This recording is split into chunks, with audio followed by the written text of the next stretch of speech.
Mutha Truckers, welcome to Trucking News. Today, very interesting stuff coming out here. And this one right here, hopefully will help owner operators. You know, today's Tuesday, February 25th, if you're watching this video, right? And it says here for immediate release, February 25th of 2025 from Washington, D.C.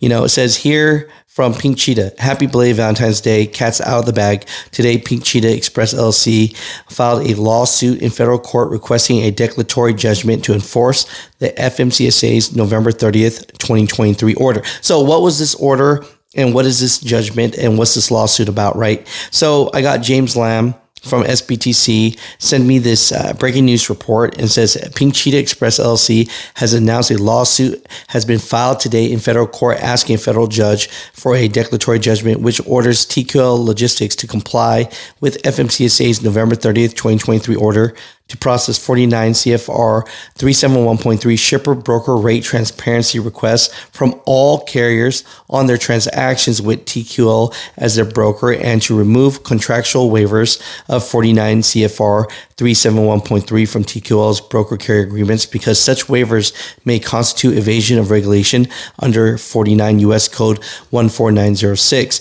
So basically, what is that, right? So you have the right now to exercise a broker transparency. And when you do, companies like TQL, if they want to, they could blacklist you, right? And another part is when you have to sign a contract so that you could take the shipment, they make you sign it so fast. And then they put a waiver in there saying that you can't ask for any rate cons. So basically waiving your right of broker transparency. So Pink Cheetah is actually putting together a lawsuit, and she filed it today with the federal court, you know, asking for these things. And so asking for broker transparency and asking that these waivers can't be put on because it's just not right. So we'll follow this news right here, but this is the beginning of something that could be really great for owner operators. So stay tuned with that. Now, here's a story here that I thought was pretty amazing, right? In Toledo, Ohio,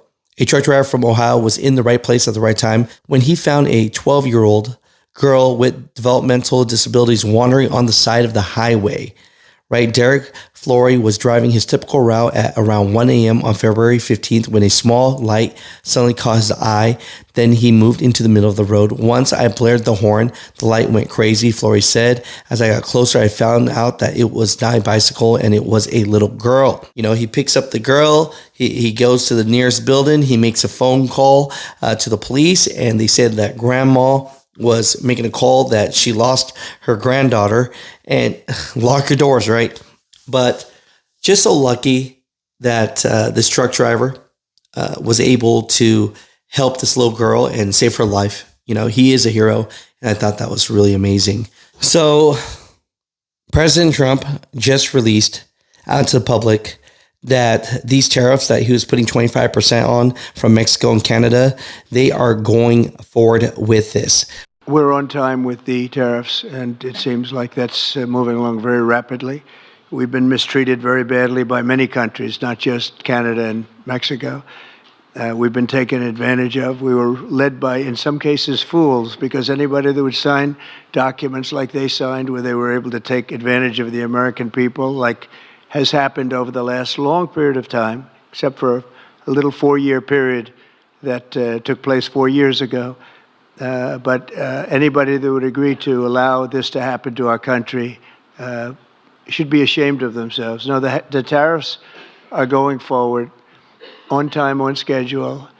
This is an abuse that took place for many, many years. Responding to incoming U.S. tariffs, Alberta Government House Leader Joseph Scow says they will be working on promoting interprovincial trade to combat the situation. In addition to our work in the Assembly, Alberta's government will continue our tireless effort to ease border and trade tensions with the United States and break down barriers to interprovincial trade, ensuring Alberta is in the best position possible to meet challenges as they come. Right. It says the president also indicated he was pushing forward with a plan for so-called reciprocal tariffs as well. So it says here, President Donald Trump proposed tariffs on Mexico and Canada are slated to go into effect March 4th. All right, we'll stay on this and we'll see what exactly happens. But it says President Donald Trump said he expected tariffs plans to take effect on Canada and Mexico to go ahead next month, following an initial delay to allow the countries more time to address his concerns over border security. So if we know last month, he was supposed to put on these tariffs for Canada and Mexico, and then he put a halt, and they sent out like 10,000 troops to the border. And they thought that would be perfect and everything would be fine. But I guess President Trump says, no, he's still going to go with it. He's still going with it. Quote, the tariffs are going forward on time, on schedule, Trump said February 24th from White House during a joint press conference with French president. And we get a lot of stuff from Canada and Mexico and companies that do business back and forth. I'm very curious to see what this is going to do to our economy, to the Canadian truck drivers. And Mexico truck drivers, all the money that they make is in America. So if this tariffs happen, does that bankrupt a lot of Canadian, Mexican trucking companies? And what does that mean for the truck drivers doing business in America, right? Mutha Truckers, comment down below, but just want to share this news as it comes out to you guys. And I appreciate you guys. I love you guys. And I'll talk to you guys tomorrow.